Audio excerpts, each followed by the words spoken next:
Hi everybody, great to be back with you again, and I hope you're having a great time of study as we talk about what the future holds. I really like this series that we're in right now and thinking about the Lord's coming back. It's a great motivation for us to continue to live in a state of spiritual alertness because the Lord can come back at any time.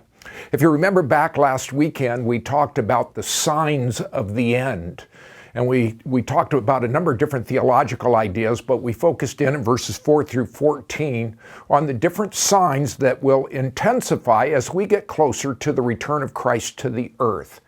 And if you remember back, we highlighted about spiritual counterfeits, about military conflict, natural disasters. We talked about religious persecution and a spiritual apostasy that is coming.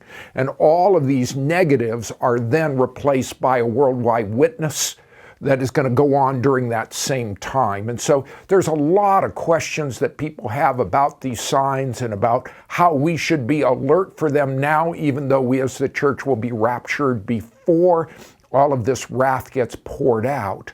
So Pastor Scott has put together some great questions for you. I just want to give you one additional thought that I didn't have time to get to. Let me first tell you a story. It's a true story. Back in 1987, a commuter flight between Boston and somewhere in Maine, the pilot's light went off that there was a door ajar. So the pilot got up, turned the controls over to his co-pilot, went to the back, and saw that one of the latches had come undone and the door swung open on him right while he was standing in front of it. He was sucked out of the airplane. When the door opened, all the buzzers went off. The co-pilot immediately signaled that he was going to land at the closest airport. He flew at 4,000 feet, 200 miles an hour, and within a 10-minute period of time was back on the ground. He radioed ahead to send a helicopter to look for the pilot, assuming that the pilot had been sucked out and was lost somewhere. Well, they discovered that this pilot had somehow grabbed on to a ladder connected to the door and was holding on for dear life. His head 12 inches from the runway, he was perfectly fine. The interesting thing through it all, though, it took crew members several minutes to pry his fingers off of that ladder. If there ever was an illustration of somebody enduring to the end, it was this man. And this illustration came up, and again, true story. But I thought about hanging on and about that challenge that I left you with. Endure to the end. I don't know what you have going on in your life right now, but we all have a need for endurance, for perseverance.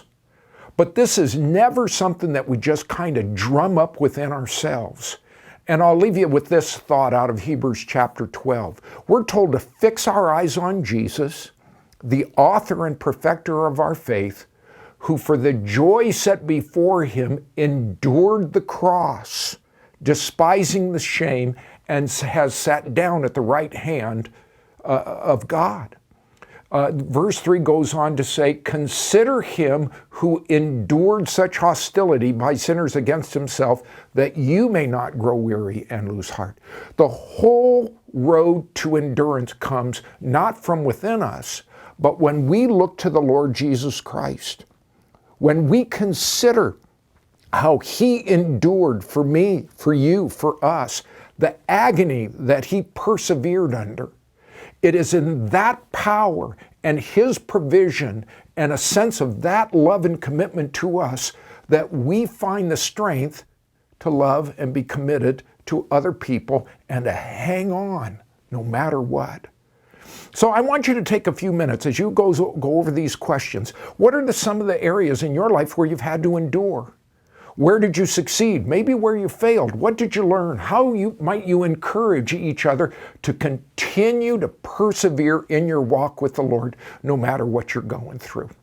I hope you have a great time together. Let me say thank you again that you're participating in this biblical value of connecting. This is the way God intended it to be. So enjoy your time together. Lord willing, we'll be back with you next week, and we'll continue our study in Matthew chapter 24. So until that time, God bless you. Enjoy your time together.